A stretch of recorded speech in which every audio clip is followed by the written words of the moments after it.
So it's been a few years since I last talked about Dr. Disrespect, and the last time that I talked about him, it was when the allegations about him inappropriately messaging a minor had surfaced and people were talking about it, and this was after years of speculation as to why his 2020 ban had even happened in the first place, and then when it got revealed that it was for that reason, a lot of people completely just outright denounced him entirely. They didn't want him to be a part of streaming culture anymore, a part of content creation culture anymore. They didn't want anything to do with him, and for very obviously valid reasons. You know, you just, even if it wasn't, you weren't trying to like get with them sexually, the fact that the conversations were even leaning towards that direction anyways, like there were some very sexual mentions happening during your conversations with this person who was a minor at the time. It's like you shouldn't have been doing that. And it was the fact that also on top of that, the fact that he also was married with a kid, and even now today I think he has another kid along the way. So it's like the fact that he did all this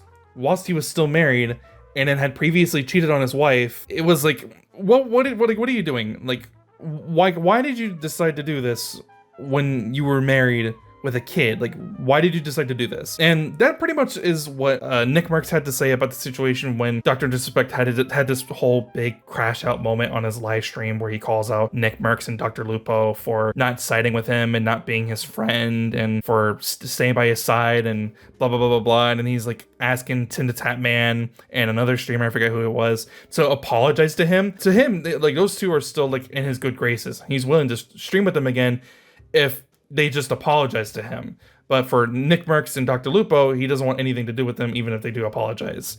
And the clip is really just like the clip was like really cringeworthy to watch. Not for the sake of the fact that he's crying and complaining about people not siding with him after being exposed for inappropriately messaging a minor, but it's the fact that the entire time he's trying to make fun of people for having like anime profile pictures and like the people who have pronouns and like their bios and go by like they, them and stuff like that. And then he starts bringing in like some other like people's political beliefs that had nothing to do with the entire context of the situation at all. And it was just like, you're just grifting at this point, right? You're just like lying and making shit up and trying to hide information of what happened from your audience because you don't want them to know. So the only thing that you can do is just lie. You're just fucking lying about this shit. Like, why are you deciding to lie about everything that had happened? It's like, and even then, it's like, why are you lying when this is all so readily accessible? But then you have people trying to like downplay what happened, and they're still siding with him regardless. And then, like I said, Nick Merckx had eventually responded to it, and I thought his response was very good. He talked about how he met his wife once for like a very short, brief amount of time. They had a handshake, and that was pretty much it. They weren't really friends. Like, he barely knew Dr. Disrespect. Honestly, just like the whole time that I watched Dr. Disrespect at all with like any clip of him, and just like, you're this guy in his 40s, you're 42 years old, and yet you are acting so immature for your age, and you still are going around live streaming with this ridiculous costume on, with this fake hair and this stupid cringe ass glasses, and you think you're this big tough guy, and just like the whole facade is gone, but you still are trying to keep this whole facade going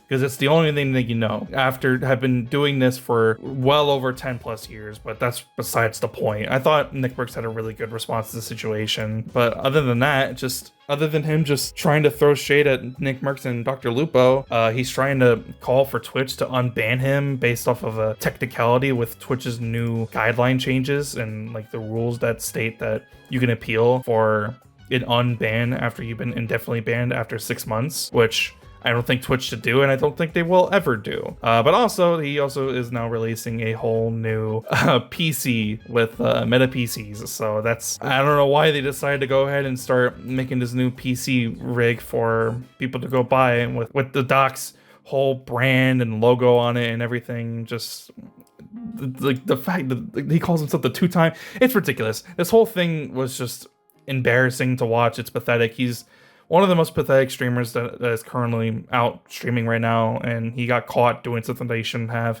and yet he's still crying like a little baby about it. So, you know, I'm sorry you don't have any more friends, dude, but maybe you should have thought about that before you decide to go ahead and send those messages to that minor that you were talking to. I hope it was worth it, bro. But yeah, that's pretty much it. I don't really have much else to say about the situation. I just thought it was really ridiculous, and I wanted to get my thoughts out really quick about it. So yeah, that's pretty much it. If you enjoyed the video though, I'd really appreciate it if you left a like. And if you want to see more, please be sure to subscribe. I want to give a channel shout out to the members, Patriot360 and Renegade Enigma. I really appreciate you guys being members. I'd appreciate if you consider joining. But without further ado, I'll see you guys in the next one. Hope you guys have a fantastic day. I'm out. Peace.